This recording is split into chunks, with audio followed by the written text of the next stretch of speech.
الرحمن الرحیم۔ السلام علیکم۔ کلاس 6 آج ہم سبق نمبر 19 بیمار پڑھنا کی ریڈنگ کریں گے۔ جس طرح بیماری ایک زندہ حقیقت ہے، اسی طرح یہ بھی ایک اٹل سچائی ہے کہ ہر شخص پر زندگی کے کسی نہ کسی دور میں یہ کیفیت ضرور گزرتی ہے کہ اس کا جی چاہتا ہے کاش وہ بیمار ہو جائے۔ وجوہات فرداً مختلف ہو سکتی ہے، لیکن یہ واردات قلبی و ذہنی ہمارا دعویٰ ہے گزرتی ہر شخص پر ہے۔ واردات قلبی و ذہنی یعنی دل اور دماغ کی واردات۔ اور اگر آپ کو ہمارے دعوے کی سچائی پر بھروسہ نہیں تو آپ یوں کیجئے کہ ذرا بستر پر لیٹ جائیے یا کرسی ہی پر ذرا آرام دہ حالت میں بیٹھ کر اپنی آنکھیں موند لیجئے، مطلب بند کر دیں۔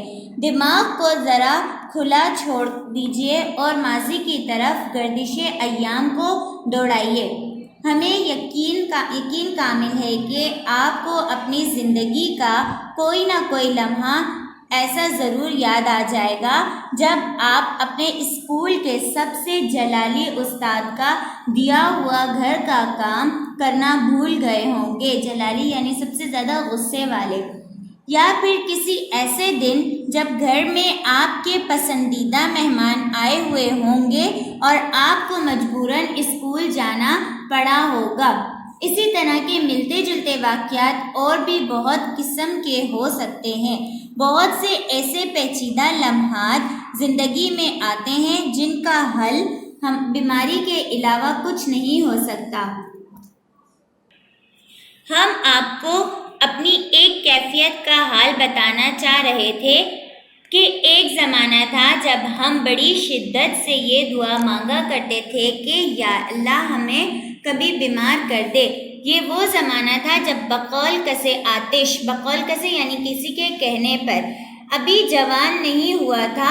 وجہ اس دعا کی اب جو سمجھ میں آتی ہے وہ یہ تھی کہ ہماری ایک کزن تھی، کچھ تو وہ رہتی ہی تھی بیمار اور سمجھی اس سے زیادہ جاتی تھی، کچھ تو وہ خود نازک اور نازک سے زیادہ نازک مزاج اور اس پر مستزادیہ کے ماں باپ کی اکلوتی، اس لیے ماں باپ اس سے بھی زیادہ نازک مزاج۔ دوسری مشکل یہ کہ اس زمانے میں رہتے بھی سب اکٹھے تھے، یعنی مخلوط خاندانی نظام، مخلوط یعنی سب کا جمع ہوا ایک ساتھ۔ ہر بات ہر موقع پر اس کی جو ناز برداریاں خاندان کا ہر فرد کرتا تو ہمیں بڑا رشک آتا۔ اس کی خوراک بھی علیحدہ، اس کا کمرہ بھی الگ، اس کے کھلونے اس کے اور ہم سب کے کھلونے بھی اس کے۔ کام کرنے سے اس کو چھٹی، کسی کی مجال کہ اس کو کسی کام کے لیے کہہ دے۔ اسکول میں الگ اس کو ترجیحی سلوک کا مستحق سمجھا جاتا تھا۔ اب آپ ہی خدا لگتی کہیے کہ ان حالات کو دیکھ کر کس کا جی یہ نہ چاہے گا کہ وہ بھی بیمار ہو جائے۔ جب جی چاہے بستر سے اٹھو یا مت اٹھو، جب دل چاہے اسکول سے چھٹی کر لو۔ اسکول جاؤ تو ہوم ورک کوئی نہ پوچھے، بلکہ ہر استاد کا یہ حال ہو گویا ہم نے اسکول آ کر کوئی بڑا مارکا مارا اور اسکول پر احسان کیا ہے۔ ہر وقت چکر ڈنڈ بنے رہنے کے بجائے کوئی بھی ہم سے کسی کام کا نہ کہہ سکے۔ ہمارا جی چاہے تو کھانا بھی بستر پر ہی منگوائیں، اور کھانا بھی کیسا؟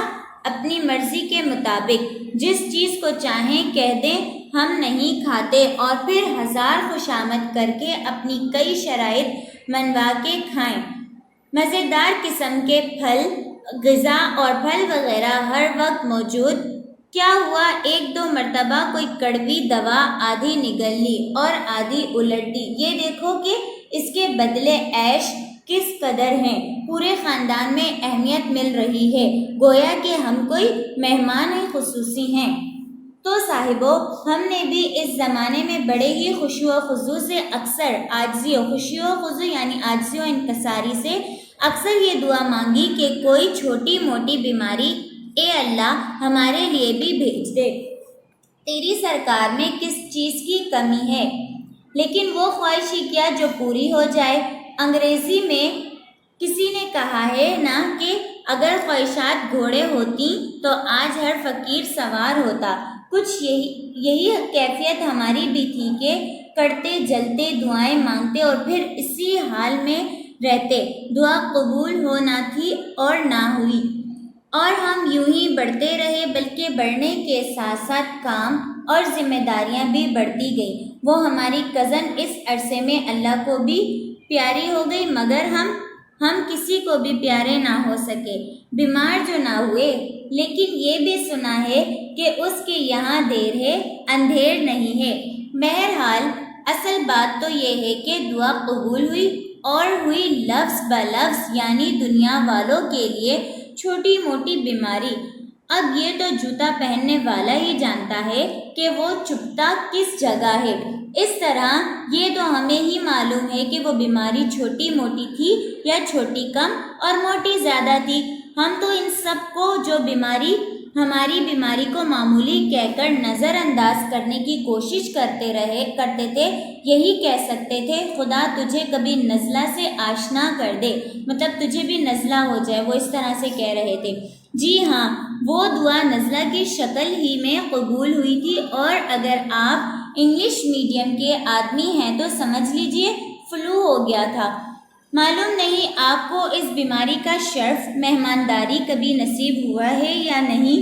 ویسے سنا ہم نے یہ ہے کہ انسان تو انسان، حیوان بھی اس بیماری کا نشانہ بنتے ہیں۔ 99.9% لوگ اس مرض میں مبتلا ہوتے ہیں۔ 99.9 یعنی کہ 99.9، اور جو 1% ہیں وہ جھوٹ بولتے ہیں۔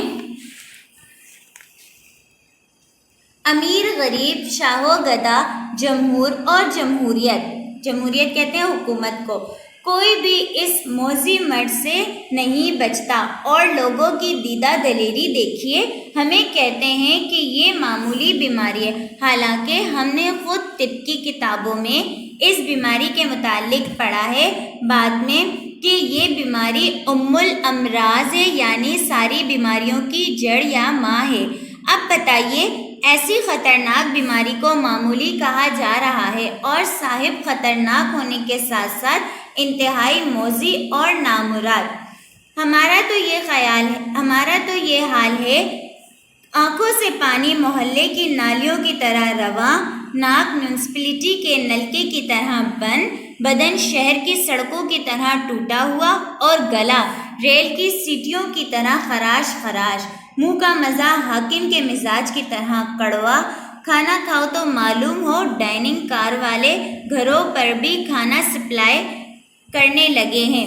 پانی پیو تو معلوم ہو کر غریب کی بیٹی کا بیاہ ہے، جس میں ہزاروں جوخم۔ سانپ کے منہ کی چھچندر، نہ اگلے چین نہ نگلے چین۔ اور اس پر بھی یہ کہا جائے کہ بیماری معمولی ہے، کیا جی چاہے گا؟ یہی نا، یا ہم اپنا سر پھوڑ لیں یا کہنے والے کا منہ توڑ دیں۔ طبیعت یوں بھی ان تمام ذائقوں کی کڑواہٹ سے مائل بجنجلاہٹ، نہ پلنگ پر لیٹے چین، نہ کمرے میں ٹہلتے سکون۔ بدن کا ہر جوڑ عدلِ جہانگیری کی فریادی، کمر دباؤ تو سر، اور سر دباؤ تو ٹانگیں، اور ٹانگوں کو سہارا دو تو گردن۔ غرضی کا ہر عضو قیامت سے پہلے ہی قیامت پر آمادہ، کھلم کھلا بغاوت پر تیار۔ کس کو پکڑیں کس کو تھامیں، کس کی دلگیری و دادرسی کریں۔ جس طرح سڑک پر چلتے ہوئے ایک گڑھے سے بچو گے تو دوسرا اپنی آغوش واقعہ آپ سے بغلگیر